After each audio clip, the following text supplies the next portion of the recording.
Fala galera, professor Janilson Ribeiro aqui na área gravando mais um vídeo aí para vocês, né?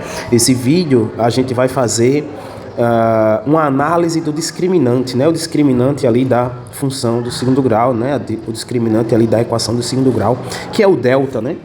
O delta aí da função do segundo grau. O delta é b ao quadrado menos 4 vezes a vezes c, tá? A gente já viu que quando o delta ele é maior que zero, a gente tem duas raízes reais, né? Duas raízes reais distintas.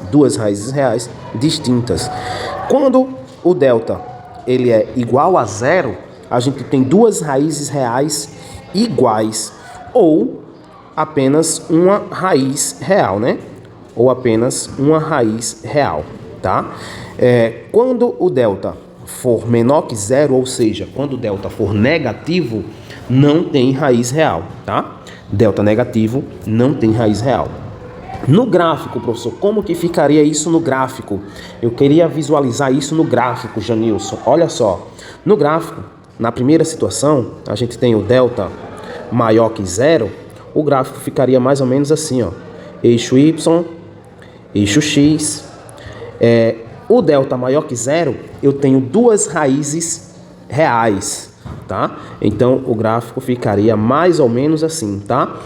Esse ponto aqui, onde o gráfico cruza o eixo X, são as raízes reais dessa função. Se o delta ainda é o delta maior que zero, né? Delta maior que zero, porém com o A negativo, né? Ficaria como? Olha só, a concavidade voltada aí para baixo, ficaria mais ou menos assim. O delta maior que zero, eu tenho duas raízes reais distintas, tá? Duas raízes reais distintas. E se o delta for igual a zero, Janilson, ficaria como? Delta igual a zero, ficaria mais ou menos assim, ó. Considerando o A positivo, a gente tem isso daqui, ó. Mais ou menos isso aqui, ó.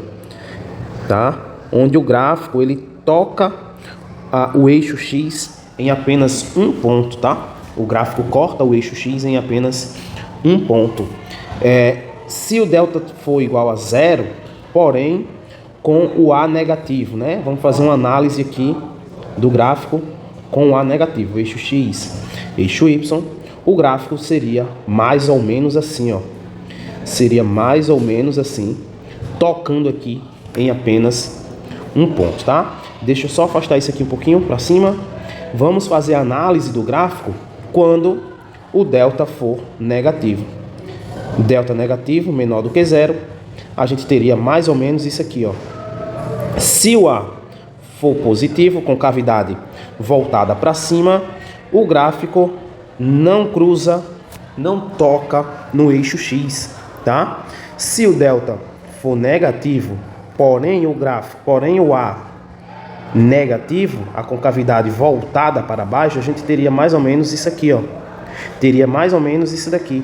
O gráfico não cruza o eixo X. Então, são análises que a gente precisa fazer na hora de visualizar um gráfico, na hora de construir um gráfico da função do segundo grau, tá? Se for uma questão para análise do gráfico da função, a gente precisa tomar esse cuidado na hora que for analisar o gráfico, certo?